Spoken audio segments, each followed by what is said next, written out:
I want to thank everyone for coming out on a beautiful Saturday. We have 10 days in this election, and we have a lot of work to do because there's a lot of Californians that are going to be confused by the politicians' deceptive titles on the ballot measures, and we've got to give them the cheat sheet, the plain English voter guide. And I know that you're here to go through the ballot with the plain English voter guide, but I really hope you will help us in the next 10 days spread the word. Go to all your friends and family, your neighbors, and say, look, those politicians, they've made the ballot so confusing. They're lying to us. They're trying to dupe us and trick us into raising taxes. Check out the plain English voter guide. And it really does have a big impact, not only on beating the tax increases and prevailing on a lot of these ballot measure fights, but it helps our candidates. I like to joke that people come for the ballot measures, but they flip it over and they stay for the candidates. And so if you want to help us with our school board candidates, our planning board candidates, city, state, please share the voter guide, but lead with the ballot measure discussion on the plain English, because that really is what is the hook. People are looking for a way to understand what they're voting on, and then they stay for all the great candidates. In today's presentation, I want to start out by giving you a little bit of good news, because any common sense conservative Californian feels a little battered, and we could use a little good news. So I'm going to start out with some good news, but please promise me that you will go out and share the good news with all your friends, families, and neighbors, because they need to fight. They need to be part of this movement. Second, we're going to go through the mechanics of voting. You're here today, you know how to vote. But California has a crazy voting system. It's not easy or intuitive. It doesn't have a whole lot of integrity. But I want you to know how to fix problems with neighbors or friends or family that may have lost their ballot. Maybe they didn't receive the ballot, or maybe I'm even hearing a lot of California conservatives. They say, I gave up hope. I didn't think my vote counted, so I threw it in the trash the first week. So we're going to fix those problems, and you're going to be the angel of voter turnout for our side. You will be able to solve problems. And then third, we are going to go through the ballot itself with the plain English voter guide and take your questions. So let's get started with a little bit of good news. There are all sorts of reasons why common sense Californians are disgusted and want to leave the state. Highest cost of living of any state in the nation, the worst homeless crisis, even though we're spending more per capita than any state on homelessness. We have a crime wave, and our schools, they're failing our kids. A majority of them are not passing reading and writing. 2/3 can't pass the math proficiencies. You have all the reasons to be disgusted and want to go to another state. But let me give you the reasons why you should stay and fight. Number one, the grass ain't greener on the other side. Because we are cursed by only one thing, and that is our wretchedly corrupt, inept government. We are cursed by a bad government, but look, we are blessed by everything else. And you can't beat the blessings that we have in California. You're not going to find it anywhere else. You're not going to find it in Florida or Texas, Nevada or Arizona, because they just don't got what we've got. But what you may find is you may move to one of those states and their government might change. So you went through all the hassle of moving to another state, sucking it up for some of the things that are not as good there that we've got here. And then suddenly your government goes purple, and then it might even go blue. People in Arizona and Nevada know exactly what I'm talking about. The people that moved there 10 years ago thought they were getting a red state. They now got a purple or a blue state.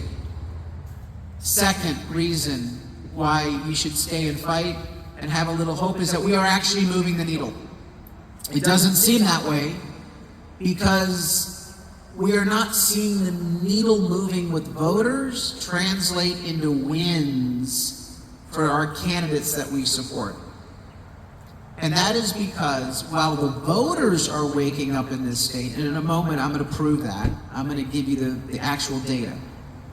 While the voters are waking up in California and seeing the light, we actually don't have two functioning political parties. We have one uniparty in this state. We've got the Democrats with bad ideas, but I got to give them credit. When they say they're going to screw us, they actually follow through and screw us, okay? They don't say something they're not going to do. When they say they're going to release the criminals, they release the criminals. They're going to open the border, they open the border. They're going to basically tell your kids about personal pronouns in kindergarten. Yep, they get into that topic too. When they say they're going to do something, they don't betray their base. They go all in for their crazy lunatic ideas. The Republicans, with rare exception, there are some good ones. The Republican elected officials that we have left in this state are sellouts and cowards.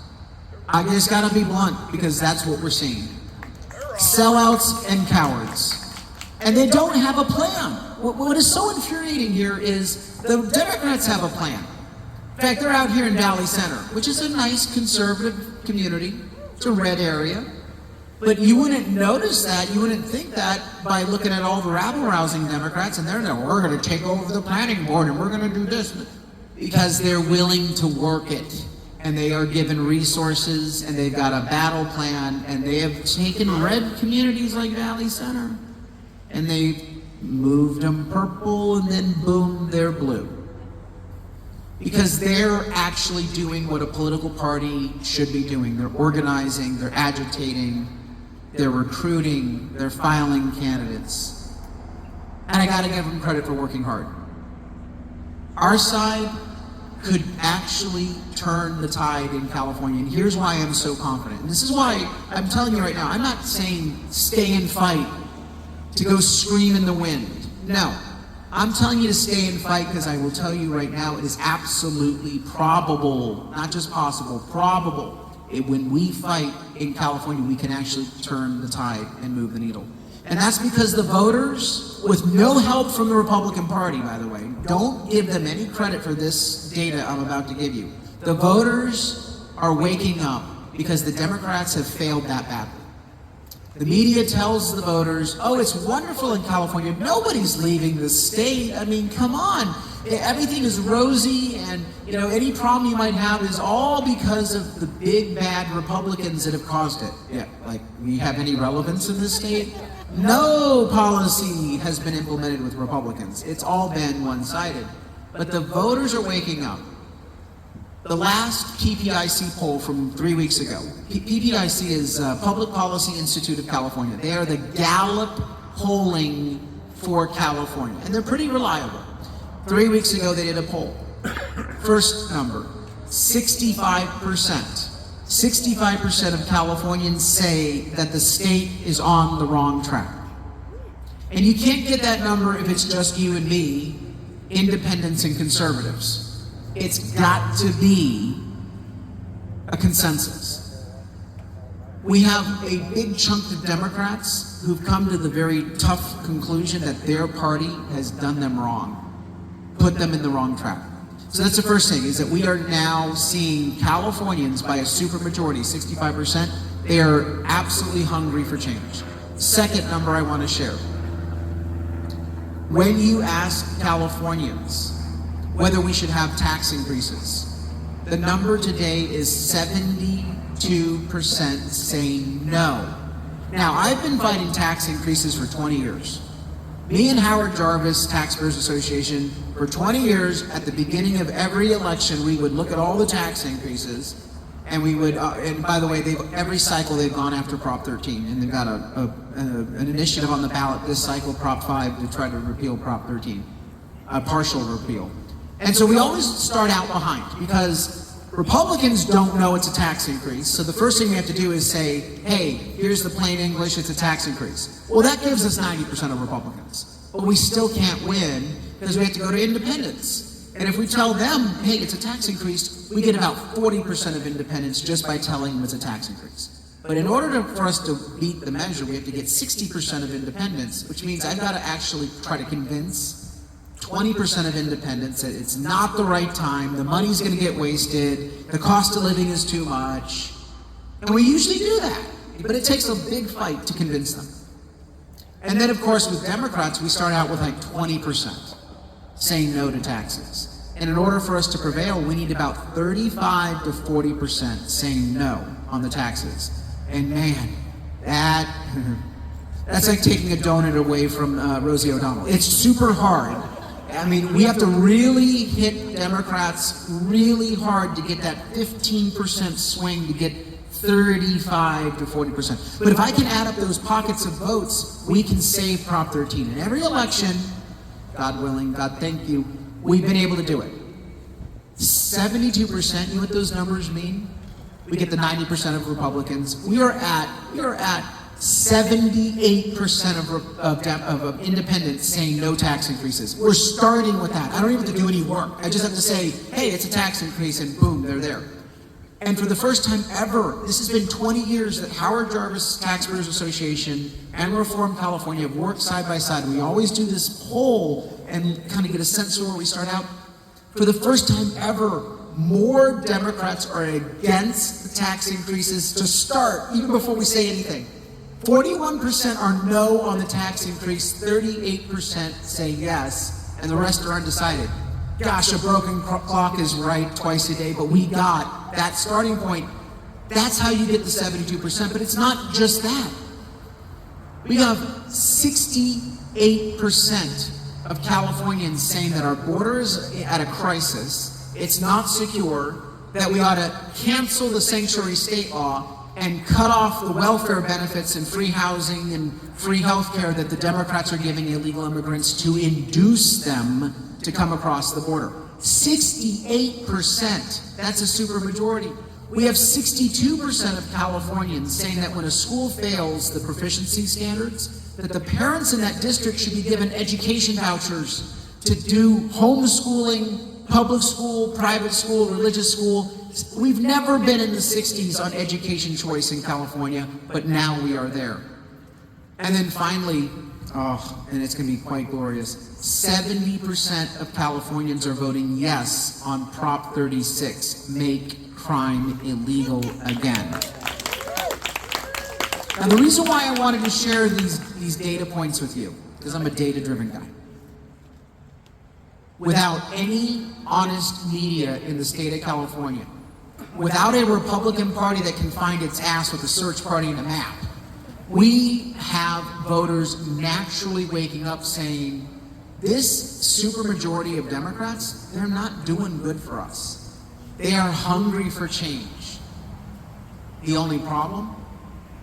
We haven't given them the alternative. We haven't served up the change that they're so desiring.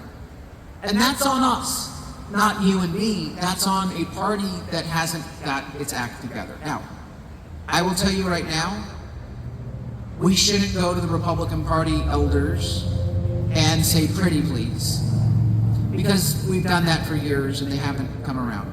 No, the only way we're going to take back the Republican Party, the only way we're going to ultimately create an opposition voice is that you and I create that grassroots movement. No one is galloping into our community to save us.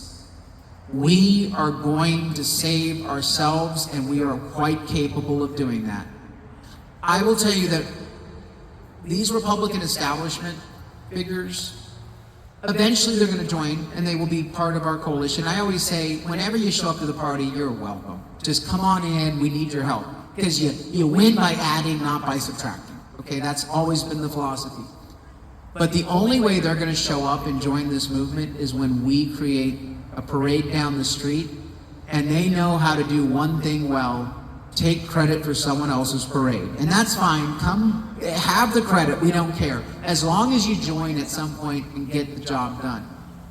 I will tell you this. People are exactly like you. They just don't want to publicly admit it. You have been told by the Democrats and the liberal media in California that you are an extremist. You are the minority. Your neighbors don't want to hear from you because they don't agree with you. But all the data I just presented demonstrates that they are the extremists. They are the minority. The neighbors are not happy with what they have to say. You are part of the silent super majority, and I need you to know it, and I need you to believe in it, and I need you then to act on it. Now, I don't want you to say, become a Republican. Look, even I'm frustrated with my own Republican Party. So don't worry about labels. Let's set the labels aside. Let's talk to our neighbors based upon the ties that bind.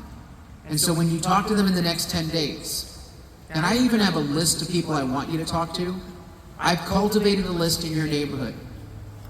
I'm going to have you skip the hardcore left-wing liberals because you may not survive the conversation. I'm going to have you skip the pure, die-hard Republican MAGA supporters because we already have their vote and they're going to show up. I'm going to have you go after wayward Republicans, people who've given up hope because they don't seem to be voting, independents. I'm going to have you actually talk to some of your conservative Democrat friends. And what I want you to do is say, the ballot is confusing, but I am so grateful I got the plain English voter guide. You should check it out. That's all you need to do. And it works every time. I have Democrats who stop me at bonds and they say, Carl, I don't agree with you on everything and I'm a Democrat. Usually they're whispering, by the way. It's over by the tofu section, which is where they hang out. And they say, come here. And I'm like, why are we whispering? I don't want any of my friends to know, but I use your voter guide and I really appreciate it. But just don't tell anyone. Okay, it's our little secret. Marge Summons from Fallbrook. They always come around on the issues. So you don't need to be partisan. You don't need to be in their face. A very quiet, hey, the ballot's confusing. Check this out. Plain English voter guide. It's got some pretty common sense things, but at least you know what you're voting on. So let me talk about the mechanics of voting. In the next 10 days, you may come across some people who've given up hope, so give them this little good bit of good news I just gave you, but also help them find a way to get their ballot back. Some of them did not receive a ballot, maybe they lost it, their dog ate it. We're gonna fix it. I know a lady in the back said that she does not have a ballot. She was wondering what to do about it. I said, well, wait till I cover it in the presentation. So if your ballot has not arrived, it's not coming in the mail. So what you need to do is get this book. It's the blue cover book, white. It's from San Diego County, Registrar of Voters. If you don't have this book, you can go to our website, trackmyballot.org, and click under polling location. Because we've put together a website that has all this in one stop. Polling location. What you're going to do with this book or on that website is you're going to open it up or go to the site and you're going to look for polling center staffed polling center. Because you can't just go into a place with a drop box because it ain't going to give you a ballot. It's only going to take ballots, not going to give it to you. But you have to go to a staffed polling center, and there are many of them conveniently located throughout the county. And their hours expand November 1st. And so they actually quadruple the number of polling centers open starting November 1st, which is next Friday. But between now and then, it's easy to find one. You go to a staff center during those hours. And any problem can be solved just by walking in there. And I'll go through a few problems in a moment. For the rest of you, in order to vote, you need not only this book, but you need a ballot. Your ballot arrived in an envelope, and in that envelope was another envelope and a cardstock legal-sized ballot. The ballot has bubbles on it and races. It's white. And the envelope has one side that is yellow and the other side is white with a red box. So you put those two things down on your table. You vote using the voter guide and your own decision-making. You can use any color pen. It says, use a black pen. The machine reads blue and black the best. But you can use red, you can use green, because if it's not read by the machine, they will have it visually inspected by 2 people, and they will then manually register your vote for that race. So you can use any color pen. Don't worry about bleeding your ink through to the other side. Your ballot is designed not to spoil if you have a ink go through the other side. It won't contaminate another race. If you make a mistake, it's okay. All you have to do is cross out what you don't want, put an X through the bubble that you no longer want to vote, and write the word "don't count" right next to it. And then fill in the bubble that you do want, and then write the words "do count" and an arrow that indicates what you want. Now, remember that machine? That machine will reject that race. It'll stop, it'll go beep, and then they go over, they take your ballot, and they say, oh, this person obviously made a mistake, and now they're indicating what they want. 2 people have to agree that that was your intent, and they manually key it in, and the ballot is fully counted. So you can actually fix a mistake on your ballot without going in and getting a new one. It's not the end of the world. Once you are done with your ballot voting, you must put it in the yellow envelope, seal the yellow envelope, and then flip it over and sign your name and date inside the red box. You must sign the red box. You might be saying, I don't remember how my signature looked 25 years ago when I registered. It's okay, they don't bother to check. I know, pretty frightening, huh?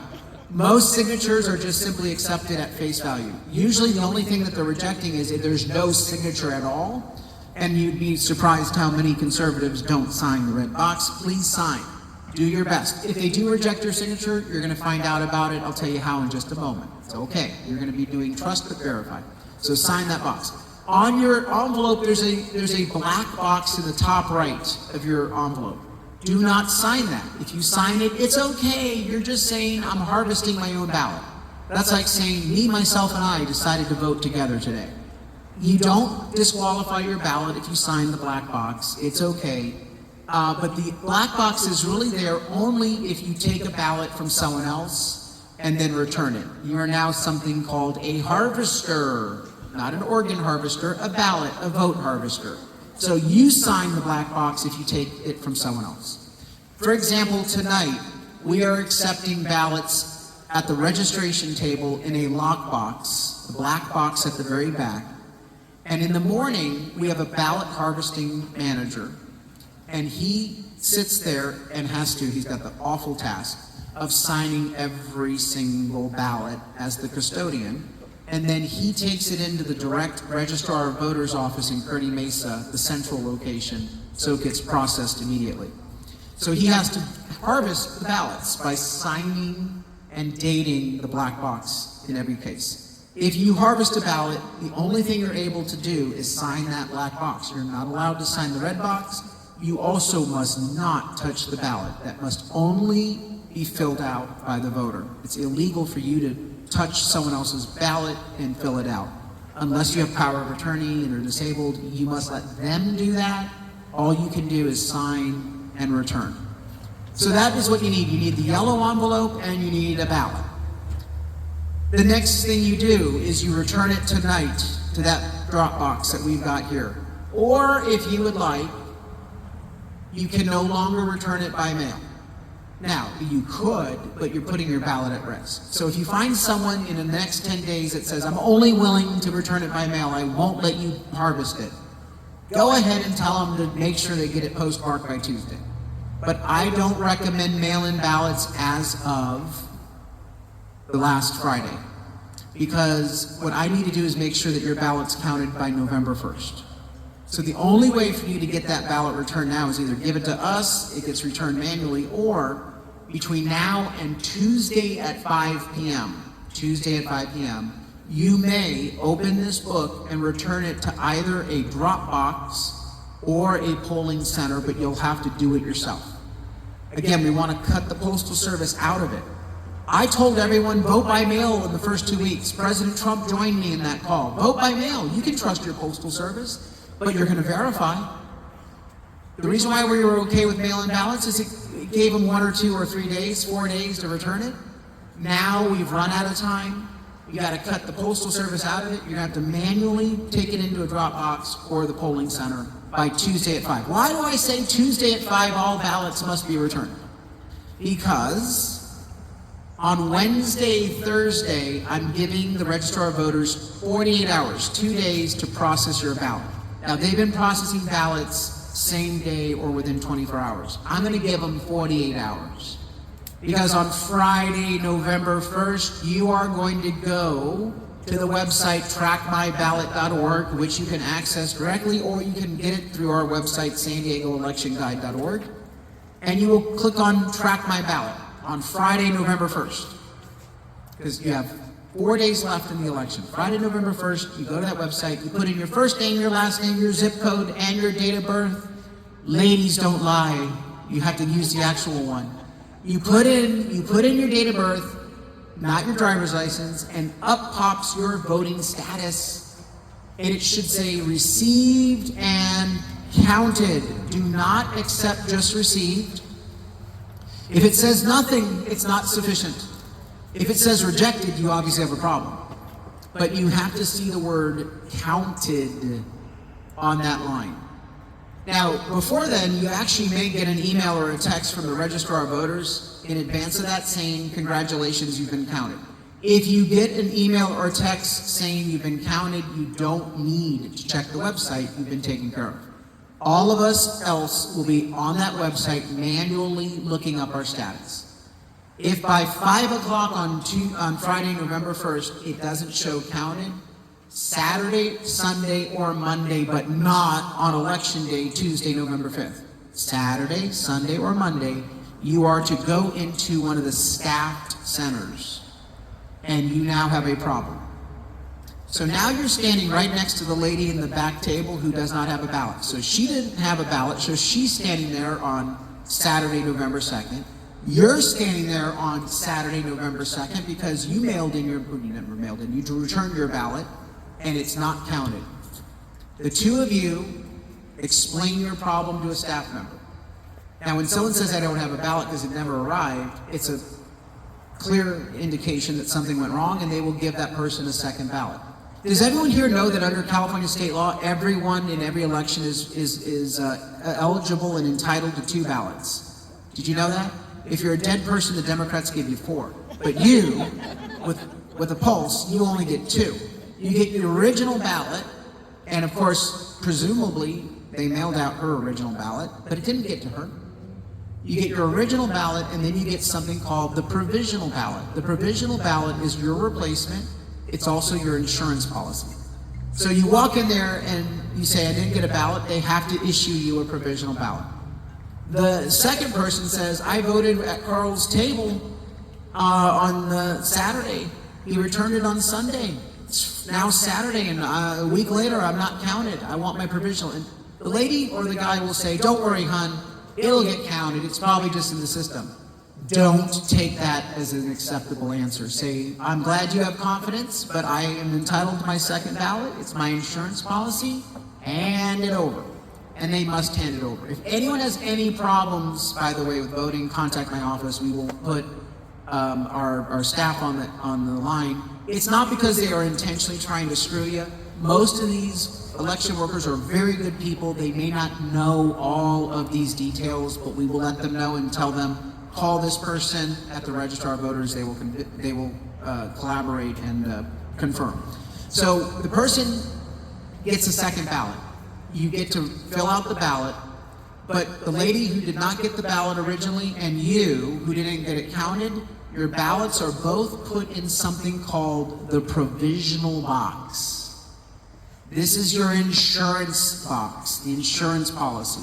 Because now what they will do is they will count all of the regular ballots and all of the polling location ballots, and then if they don't find your original ballot, because she back there, she could be going in saying, I didn't get my ballot. She could be a Democrat. She might be trying to vote twice. So what they need to do is make sure they don't count her second ballot or your second ballot until everything is counted first. And then they manually go through one by one every provisional to verify that it's not a second vote. This system does work. It's complicated, but it makes sure that your vote is never discarded in the election, because you verify, and if it doesn't get counted by verification by November 1st, you get your second bite at the apple. Okay, so that's the process. What if you have a grandson who hasn't registered to vote yet, but they're 18? And they say, sorry, Grandma, I missed the deadline. I guess I don't get to vote. Nope, no excuse. People in California can register all the way up to 8 p.m. on election night as long as they're in line. So you take your grandson where? To a staffed polling center, and you walk in and say, he is a first-time voter, wants to vote. And then you sit down with him and make sure he votes Republican. And that is how you make sure that he gets his ballot. There is no problem as long as you are a citizen and you have an entitlement to vote. There's no problem in us getting you your ballot and making sure your vote is registered and your voice is heard. So that is the mechanics of voting.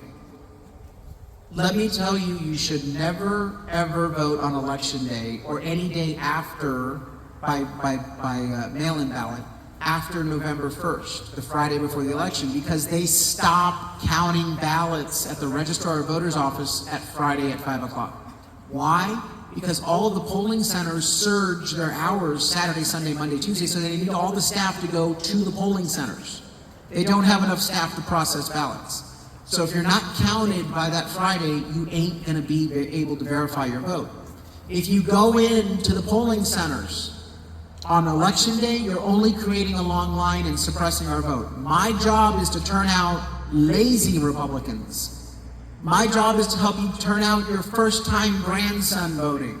And so it's going to take us a little bit of convincing, and I got to make sure we have no lines. I worry about that single mom with 2 hungry kids in the back seat pulling into the church parking lot at 7:30 on election night, and she sees a line of you, all of our conservatives, stubborn, saying, I want to vote in person. All of us are now suppressing her vote because she says, nope, can't leave the kids in the car and vote. It's going to be too long. I got to go home. We just lost a really good vote. And the Democrats are laughing because they've intentionally slashed polling centers knowing that conservatives don't like mail-in ballots. They know that we like the formality of showing up at a polling center on election day, taking out our driver's license, showing it to the person, and the person recoils like the exorcist and the cross, and they, of course, say, don't show me that ever again. But you like doing it because, by golly, you're a patriot. You know what? You can get the same experience on Saturday or Sunday if you want, but you won't be able to verify your vote counted. So get it done by Tuesday, and then verify it by Friday. If you decide that you are not going to take this advice, or if you meet someone else who says, I want to vote on election day, beg them to go in person on Saturday or Sunday or Monday. And I'm only going to tell you this secret as long as you promise not to do it yourself, but give this advice to someone who is hell-bent on voting on election day. If they go Saturday, Sunday, or Monday, there's no difference. It's the same process. The person recoils at seeing the driver's license. You get a sticker. You get to go into a booth. It's all the same. It's just Saturday, Sunday, Monday. You're not suppressing the vote. The second thing is, if you do go into the polling centers on Saturday, Sunday, or Monday, do not by any means let them talk you into what they do. Oh, you brought your mail-in ballot. Wonderful. Put it in the envelope, seal it, sign the red box, and put it in this bag. Do not do that. Your vote is now converted immediately into a provisional ballot. It is counted during Thanksgiving week last. Do not do that. Which means that if your signature is rejected, you don't have a notice and you don't have time to fix it. Separate the envelope from the ballot and tell them, I want to vote in the day of box today. There's something called a day of box. The day of box is exactly what it sounds like. You can put your paper ballot in a sleeve and put it in the box, and it's counted that night by the machines, manually. Now what they may try to do is say, don't give me the day of box, why don't you give me your ballot, and then I got this nice, beautiful computer screen over here. No, I prefer paper, day of box. Get it in the day of box. Do not put it in the envelope, do not put it in the bag. It will be treated as a provisional ballot and counted last. Final point. You're talking to your granddaughter on election day. You call her up and you say, Did you vote? Grandma, I left my ballot back at Valley Center and I'm down here in Chula Vista and I don't get off my shift until 9 o'clock. I'm not going to be able to vote. Don't worry, hon. Let's see, you're in Chula Vista. On your lunch break, go to the Chula Vista Rec Center and you're going to vote in person. You can vote anywhere in San Diego County, no matter where you are with or without a ballot. What they will do for your granddaughter, even though she has a ballot in Valley Center, ready to go, she walks into that polling center in Chula Vista at noon on election day. They will then give her the computer to vote a Valley Center ballot. You can vote anywhere in the county. You don't need your ballot. If you miss your ballot at home, you can go anywhere in the county and vote on the spot. Okay. We got to know the rules so we can turn out our vote, because I just went through all the lame excuses why conservatives don't vote. Last lame excuse, you're going to come across these people, because I get all of them. They're going to say, oh, I'm not going to vote. No way, no how. Not because I don't agree with you, but it's because I watched a video by Mike Lindell, you know, the Pello guy. And he told me that Dominion machines, they change the vote anyway. So the goose is cooked. It's over. They're going to just simply change my vote. After you get done smacking them, tell them to go watch my video as to why that's not true. But let them know, okay, so let me get this straight. You say the goose is already cooked. So if you return your ballot, what difference does it make? Humor me. Give me the ballot, I'll do it for you. Because if you're wrong, you just screwed our side out of a good vote. So return your ballot. I know you say it's Dominion, but it's not. Look, there is no doubt that the fraud is real. The media likes to say it's not true. We are seeing fraud in these elections. But the Democrats aren't traveling the country saying, give us Dominion, give us Dominion, give us Dominion. No. You know what they're saying? Give us California's voting system. That's what they're saying in Iowa, in Ohio, in Pennsylvania, in Georgia. They know how to cheat. It's the California system, and here it goes. Number one, they let every Juan, Dick, and Harry become a voter. They don't do any sort of citizenship checks. They let anyone stay on the voter rolls even long after they're dead and long after they've left. Because the step that they need to accomplish first is an out-of-date voter file. Because step two is COVID is going to kill us in 2024. Really? No, fentanyl drug deaths and those terror watch suspects coming across the border, that's more likely to kill us. But COVID is going to kill us, so everyone wants a mail-in ballot, universal mail. Well, what do they use to mail out the ballots? An outdated voter list. That's by design. Because step three is create orphan ballots at every post box, every apartment building, so that harvesters can go and collect them. And the final step is no signature review. You do all that, voter fraud happens by salting races. We don't know how much. It could be a couple hundred votes, it could be a dozen votes, it could be 1,000 votes. But the reason why that's the only way for them to cheat effectively is it's hard to negate and prove and watch.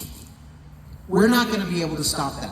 So that's why us turning out our good voters to overwhelm cheating, it's absolutely necessary. Is it fair? No. Mama didn't promise you a fair fight. Nothing about fighting the left is ever going to be fair. But if we want to win, we got to get every damn voter out on our side. We have to win by 1,000 votes, so it shows on the tally that we won by 1 vote because of their cheating. And so please do not assume that the goose is cooked. It's only cooked if we give up. What do we do to fix it long term? My constitutional amendment that we filed, the California Voter ID Initiative. I'm working with a network of 21 Trump collaboration groups across the states. And Rick Gradell and I perfected the language for California voter ID. We need 1 million signatures. We're getting it on the ballot for the next election. Voter ID, citizenship verification on the voter rolls, an audit of the voter rolls to ensure that they're not outdated or no mail-in ballots are proactively sent out. They have to request them. And finally, a proper signature review. We have to get voter ID enacted in order to fix the problem, but in the meantime, we got to overwhelm bad votes with good votes on our side. Okay, let's talk about the voter guide. So those are the mechanics of voting. Hopefully the voter guide will help you get through the ballot. Let's talk about the state propositions first, because that's the toughest part. We have 10 state propositions, very, very deceptively worded and titled. Here's the cheat sheet. Vote no on everything, but vote yes on 34 and 36. No on everything, 34, 36. You can't go wrong with that. The first two propositions I want to cover are 2 and 4. Prop 2 and 4 are twin measures. One of them says they deal with schools. The other says water and wildland fire. Neither of these initiatives are going to do anything on those issues. The reason why they're titled with schools, wildland fire, water, and Prop 5 says affordable housing and infrastructure. Do you know what the Democrats did? They did a poll of what do we want? What do we want to see fixed? And they said, well, we fixed homelessness in March. We already got a bunch of money by saying we were doing homelessness. So we can't put that on the ballot again. So let's say one of them is for water, one of them is for schools, one of them is an affordable housing initiative, but none of them actually require the money go there. They did it because they're trying to get your wallet, and they're dangling carrots in front of you to get you to vote yes.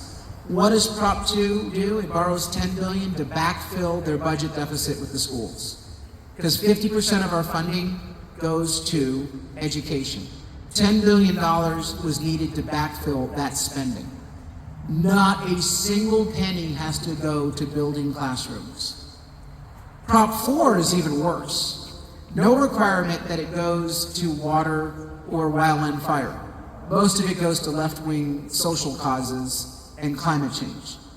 In fact, Prop 4 prohibits any money from going to water storage or reservoirs. It actually prohibits that which we need for water policy. And it also prohibits any reduction of fuel load on wildland fire acreage. We can't do anything to clean up or clear forests. So it's actually the opposite of what they claim it is. Oh, Prop 5 is even worse. They say it's affordable housing and infrastructure. Not a single provision of Prop 5 has anything to do with those two things. Prop 5 is the partial repeal of Prop 13. It lowers the threshold for approving property tax hikes from 2/3 locally to 55%. You know, Howard Jarvis Taxpayers Association and I, we always love it when there's a 2/3 vote, because it's easier for us to get at least 1/3 of the voters to wake up and realize they shouldn't give the money. But now if they get it down to 55%, it raises the burden for us in an election. Do not vote yes on Prop 5. I skipped Prop 3 because it's like the daylight savings initiative from the 2022 election. Prop 3 is already settled constitutional law. You can vote yes, you can vote no, you can skip it. It will have no impact on state law. They put it on just to draw out their base voters and to try to, pit people against each other. Prop 6 is another one that's one of the worst titles. You ready for this? They say Prop 6 ends slavery in California. The only slaves left in California are the taxpayers of this state. Prop 6 actually does something so Looney Tunes. Nationwide, the state prison systems have a very efficient model. They pay the guards, but then they run the rest of the prison by telling the prisoners they got to earn their own keep. So what they do is they tell prisoners, you're going to do laundry, you're going to do the landscaping, you're going to serve the food, you're going to mop the floor, and all of you are going to make your bed and clean your toilets, okay? Prop 6 bans the ability of the warden to require people to do work. If they want prisoners to do work, they have to let the prisoners, are you ready for this? Form a union, bargain and negotiate for salaries, and they can even file unfair labor grievances with the prison staff. Vote no on this complete nonsense initiative. Now on your ballot, the numbers will jump from 6 to 32. You're not missing anything. It's just that Shirley Weber, our Secretary of State, doesn't know how to add. So she jumped to 32 for some reason. 32 and 33 are inflation spikers. Prop 32 is minimum wage hike. It does not do anything but destroy jobs. It encourages robotics and automation. And it will also increase the prices that we pay. So no on 32. 33 is rent control, and it's the worst kind. What it does is it enacts the rent control measures similar to San Francisco and LA, and boy, they've got great rent prices there. But worse, it contains language that reduces the ability of a landlord to deal with problem tenants. What happens when you can't get rid of a tenant that doesn't pay their rent? The rent then gets paid by all the good tenants.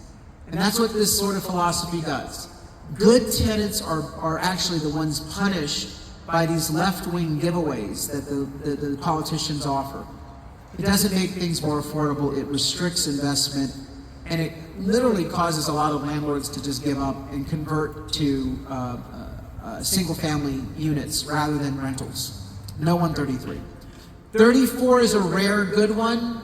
It actually closes a loophole that allows left-wing organizations to skim government contracts and grant money that you pay them. They're supposed to be doing good work in the community. Nope. They skim off the top and put the money into left-wing politics. We're talking hundreds of millions of dollars per cycle of your taxpayer money going to left-wing groups by skimming contracts and grants from the government. 34 closes the loophole. 35 says that it provides funding for Medi-Cal healthcare services, which on one level is somewhat true, but how do they get the money? It's a private health insurance tax that you're gonna have to pay. So it makes health insurance less affordable. No on 35. And then 36, make crime illegal again.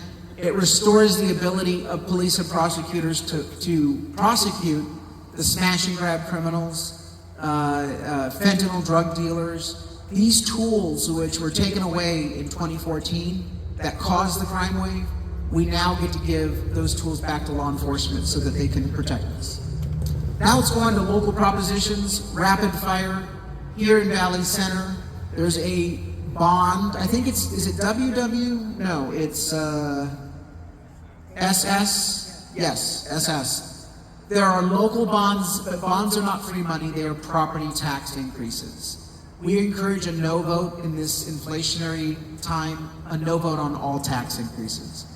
Measure G is G for grift. Sandag, which has canceled all the road repairs because they hate rural living. They don't want us to live out here, so they say you shouldn't get roads, water, electricity, or fire protection because you should be living in a condo downtown taking transit. G is a sales tax increase. We're voting no on that. The money never goes to roads. Then we got local races. The most important race up here is the planning board race. Oh, you all thought I was going to talk about myself. No. It doesn't make sense if we don't have a good team. We got a great planning board, but the left is trying to infiltrate. Please vote on the Valley Center Planning Board, which is basically your local city council, only for D. Chavez, Dory Rattray, Chris Barber, Sherry Bothoff, and Tom Stinson. Now you'll notice that we've only endorsed 5, but you're given 7 or 8 votes? 8 votes. Please do not vote your remaining 3 votes. We're doing what we call strategic voting. Because if you toss 3 of your votes to the left, they may outtake one of our 5. We only got 5 good ones, and we want to make sure all 5 of them win. Can you repeat those names one more time? They're on the last page of the voter guide. Flip it over on the back. And look under Valley Center Planning Board. Those are the local races. Now, in my race for assembly, by golly, you got the Sacramento Swamp sending, they're up to now $2 million spent against me in the general election. They spent $1.3 million against me in the primary. That's $3.3 million they've spent against us. And I gotta say thank you to the voters for seeing through the BS, the absolute lies. They are saying all sorts of things that are simply not true, and so I need you to be my truth bombs in the neighborhood. When your neighbors get those misleading mailers or text messages or see digital ads, go knock on the door and say, use the voter guide, and by the way, Carl's the one busted his hump trying to protect us and out there every time fighting for us. Please tell them if they have any concerns about the misleading, deceptive ads, call me, just ask me. The latest one says that I don't like firefighters or cops, that I defund firefighters and cops, even though I led the charge to restore the funding when the Democrats who are attacking me today cut the funding. And then, of course, they say I don't want death and disability benefits for firefighters. Actually, the opposite. I authored Prop B in 2012, which mandates in the city charter that the death and disability benefits shall be provided. That language was never in the city charter except when I authored it and you, the voter, voted 72% to protect fallen heroes. These people are liars, cheats, and thieves on everything. Don't fall for their lies in an election. It's actually a rare form of compliment that they were willing to give up their Democrat candidates in the primary. You know what they did? They split the vote with the Democrats. They intentionally said, we don't want a Democrat in the runoff because Carl will clean the clock of the Democrat. So what we're going to do is we're going to boost this Republican who's committed to work with us and do as we say. So my opponent is now funded fully by the Democrats and is now sending out mailers with Democrat money, proudly promoting the endorsement of Todd Gloria for him, Lorena Gonzalez, Nathan Fletcher, Scott Peters, and he's backed away from opposing any tax hikes, and he now is taking insurance company money to make it easier for them to raise your rates and cancel your insurance. This is what the Sacramento swamp does to Republicans. They go to them and say, if you fight us, we will destroy you. We'll find another Republican to put in your race. We'll challenge you and fund you. But if you go along with us and play nice, we'll make sure that you have a nice political future. That means that we don't have two parties. We have a uniparty. And I'm not bullyable. I'm not someone they can intimidate. They can't buy me. I'm their worst nightmare. At the very least, send me up there just to enjoy the show that we're going to give you as we give them grief every day of the year. Now, I do want to also address that. People say, what can you do, Carl? You're going to be part of the super minority. Well, first, when I joined the city council in 2008, I was on the losing end of a 2-6 super majority. I was completely overwhelmed by Democrat votes. My wingman was Kevin Faulconer. You know what I mean? But you know what we did? We went to the voters with our case. And by the time I left the council, we were the majority, a 5-4 conservative majority on that council in a Democrat city. And that's because we spoke truth to power. Never underestimate what a principled fighter can do if they just speak up. They might get clobbered for the first couple times. When the bully has free reign, everyone's afraid. But the first time someone stands up to the bully and has the audacity to punch him back, they may get their ass kicked. But everyone else will see that and say, you know what? Enough. The bullying's got to stop. Next time he picks a fight, I'm going to have his back. One voice on a council, one voice on a school board, one voice in a legislature can actually start getting others to speak up as well. We don't have to tolerate one party that hurts us with bad policies and another party that hurts us by surrendering on a consistent basis. We deserve better. We deserve a voice. We deserve the fight. I'll be your fighter if you'll send me up there. With that, let's open it up to questions, comments, and suggestions. Yes, Dee Chavez, our planning board chair in Valley Center. Come on up. I want to talk to y'all about, Yeah. y'all remember how we just recently received an increase in our tax apportionment for fire? Let me give you the background story on that. Twice, we put a measure on the ballot for a 1-cent tax increase on our taxes. And during that time, Mr. DeMaio still had his radio program, and as you heard, he is not for taxes of any kind, no matter how it's going to benefit a community. So our fire chief calls me and says, Dee, You know Carl. Can you set up a meeting so that we can talk to him and at least have him not say anything about what we're trying to do out here? So we did. And Carl said, Chief, I can't not talk about it. This is not how to do it. We're not going to increase taxes. Let me tell you what you need to do. Look at the county budget, because I have, Carl says. What you need to do is go to the Board of Supervisors and ask for an increase in the tax apportionment that you get from the taxes that you pay, that our money goes into the county general fund. Well, as you know, coming up to date, that's exactly what we did. It was a hard fought, it was a tough fight, but Carl is the one that helped direct us to get that increase in the tax apportionment, so we get a 4% increase and we can build our third fire station. So thank you, Carl DeMaio. Thank you, Dee. And by the way, I'm never going to tell someone something that they want to hear that's not true in my gut. I would rather lose your vote telling you the truth than to lie to you and then go stab you in the back in Sacramento or at City Hall. So when the chief sat down, he said, I'm not going to lie to you. You put a tax increase on the ballot, I'm going to fight it with every fiber of my being, not because I don't like your fire station. It's because your working families in Valley Center are absolutely crushed by the mandates and the cost of living in California. We can't do that to them. But what we will do is we'll go get the money.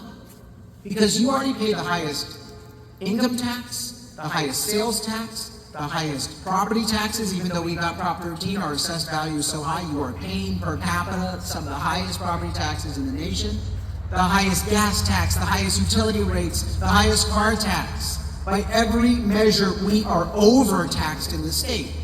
Has anyone bothered to look at where the money is going? Follow the money, and then do what I call Robin Hood. Steal it back for the people. Give it back to the people. And this is what we're doing. We have Republicans, sadly, and this is why the Republican Party of San Diego does not back me in this election, but it's also why we voted out their board in March, and now we have a new board coming in, but they don't take office till December. So the ones that are leaving office and don't endorse me, go figure, we threw them out of office in March, and this is their last act. I said, you guys could kindly just go quietly, but no, you need to make it all messy on the way out. Fine, we'll clean up the mess. But the reason why they were upset is that they were politicians. The board members were political consultants and politicians.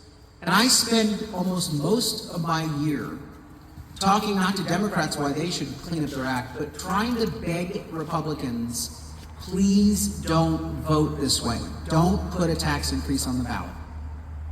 Here's the truth, and they hate it when I say this. Santee, El Cajon, San Marcos, Escondido, Oceanside, all of these cities are run by Republicans. Some of them, like Santee, El Cajon, they have 100% Republicans, not a single Democrat in the mix. But all of them voted to put tax increases, a sales tax increase on the ballot. Escondido is putting a 1% increase of taxes. I'm old enough to remember when sales taxes were just 5%. Remember that? Remember the good old days when a sales tax was just a nickel, a 5% rate? We're going to have a 10% sales tax in Escondido if Measure G and Measure I pass. 10% of every purchase. You buy a car for $50,000, that's an extra $2,500 out of your pocket versus a 5% sales tax versus a 10% sales tax. $2,500 that you should not have to pay. That's a full year of gas tanks, by the way. Let's put things in perspective. When you talk to voters, make sure you have a Republican that knows how to do kitchen table math. $2,500 because Republicans raised your sales tax, and that would pay for a full year of gas for that car. One fell swoop. But you take a look at this, a sales tax increase. So when they did that, I said, not only am I going to oppose you, but sadly, I'm going to have to withdraw my endorsement for all your races. I had one of their city council members call me, really ticked off. Carl, if you do that, I'm going to go to the Republican Party. We're going to back their opponent. I said, you can do it how you want. I'm standing on principle. Well, if you do it, you're going to elect a Democrat to my seat because there's a Democrat running. I already have a Democrat. It's you. You voted to put the tax increase on. Here's why I need to do this. I like this person better than their Democrat opponent. There's no doubt in my mind. I might disagree with them 20% of the time, but it still makes it my 80% friend.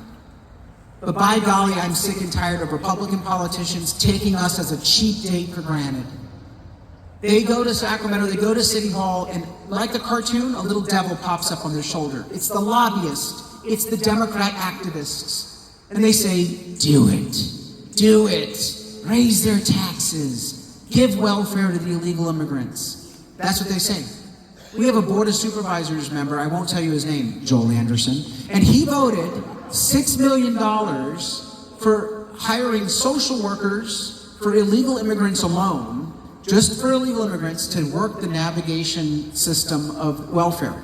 They're going to work the system and get the illegal immigrants plane tickets and food stamps and get them all registered for all their benefits. Make sure that the illegal immigrants get benefits, and they're using $6 million of county money. Why am I talking about this? $6 million. Do you know how much that could do in Valley Center? That's just to get them applied for welfare. We also have all sorts of other county welfare programs where billions of dollars are flowing out. He voted for that, and I said, Joel, I'm withdrawing my endorsement. We're just going to go with no endorsement on the voter guide. I'm not going to endorse your left-wing lunatic opponent, but you know what? By me saying no endorsement, you're going to have to sweat this one out. You're still going to win, but you're going to have to sweat it out. Because I am sick and tired of our side being told, suck it up and just grin and bear it. I've never seen the Democrat Party allow their Democrats to join us, ever. A Democrat joins us, they get booted out of office by the Democrats. Republicans are constantly joining forces with the left, voting on really bad stuff. And we're told we just gotta grin and bear it. The hell with that. You're occupying the seat, you're voting with the Democrats, we don't have a whole lot of seats. Kindly vacate it so we can get a real principled conservative in your seat to at least fight for us. We do that one cycle, I guarantee you, even some of the wayward Republicans, they'll come back around. I'm a believer in always welcoming them back in the fold. People can learn lessons. Come on home.